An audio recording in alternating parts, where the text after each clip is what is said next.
have to protect them is the United States Constitution.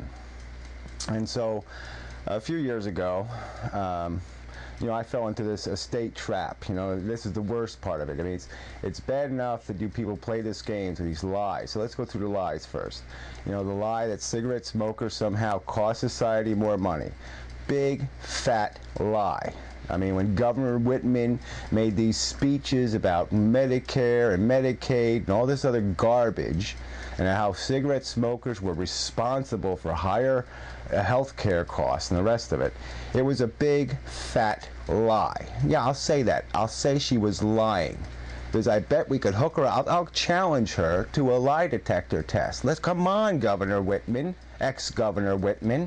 Come on, the rest of you politicians that have supported this nonsense and spoken these lies. Come on, do it. I challenge you. I'm challenging your integrity. I'm challenging your honesty. Because it is a lie. And the light's going out. Well, okay, so now we do the show in the dark. Great. All right, regardless, who cares? Doesn't matter. There's enough light. Anyway, so yeah, I'll call these people names. And I'm not, it's not insincere, it's not malicious, it's not slander, but guess what? Yeah, I believe it to the depth of my soul. I know these people are dishonest because I know they have the facts. And the facts are plain and simple. I mean, cigarette smokers, guess what? They don't die when they're 20 years old. They don't, take out a bunch of innocent victims like drunks do. No, they die, 90% of them, after they're 60 years old. So after their most productive years, that's when they die. And so what's the consequence of that? Well, the consequence of that is they pay years into a Social Security system and they don't collect any benefits. The consequence of that is they pay years into pension programs and collect no benefits. The consequence of that is they pay years into medical insurance programs and collect no benefits. Because guess what? Everybody dies. So that benefit, the benefit of having to die and the expense of dying, well, guess what? Everybody has that expense, whether they smoke or don't smoke. So cigarettes aren't creating any extra expense because they die. What sense does that make? Well, because cigarettes killed them, it makes a difference. If leukemia killed them, or getting hit by a bus killed them, our crazy governor killed them, does it make any difference? No, it makes absolutely no difference. And ironically, it makes a subtle difference in the sense that the longer you live, guess what? The more you're going to collect from the social infrastructure, the more you're going to collect in Social Security, the more you're going to collect in Medicare. So the older you are when you die, it's a statistical fact. It costs more to die, because guess what? You don't die fast when you're old. Because you get a cancer or something, it grows slow, so it takes a while to die, and it's more expensive to keep you lingering. You're in intensive care, and you're in nursing homes, and you're back in the hospital, and you're here, the whole thing. So this is the irony here is that cigarette smokers are a net benefit to society. We are owed money for smoking cigarettes in the sense that we have a lower life expectancy and take less from the system. And so here we have this preposterous lie that is the undercurrent, the foundation of this excuse for exploiting cigarette smokers. And let's understand the exploitation. A carton of cigarettes, 10 packs of cigarettes, cost maybe $6, $7. That's the real value, the real retail value. That's what it should be.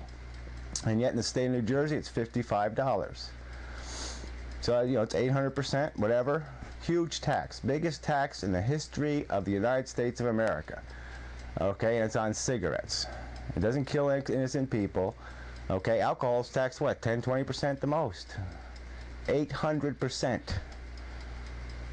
So so why are cigarettes so unique? Why are cigarette smokers as a class so different than all these other vice crimes, these vice criminals, that we can exploit cigarettes to this extent? I mean, recently in the news, this show's being done, December of 2006.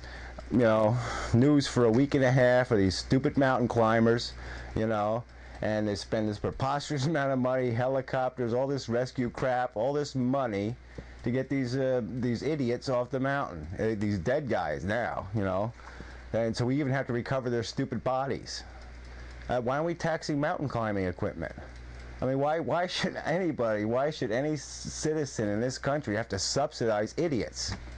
I mean, if you want to call cigarette smokers idiots, it's fine. I'm not asking you to subsidize cigarette smokers. I'm just asking you to be fair.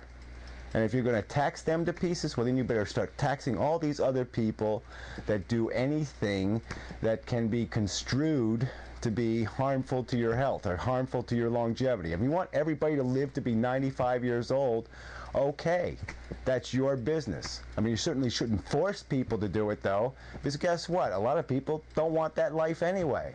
Why the hell would I want to live that long? You know, so I can not know who I am and be babbling in a nursing home, but not be a smoker? So come on.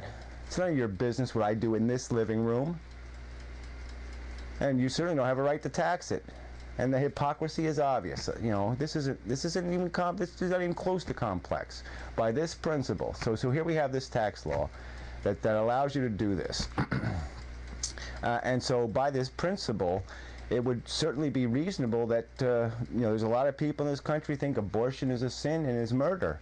Well, why are they trying to pass constitutional amendments?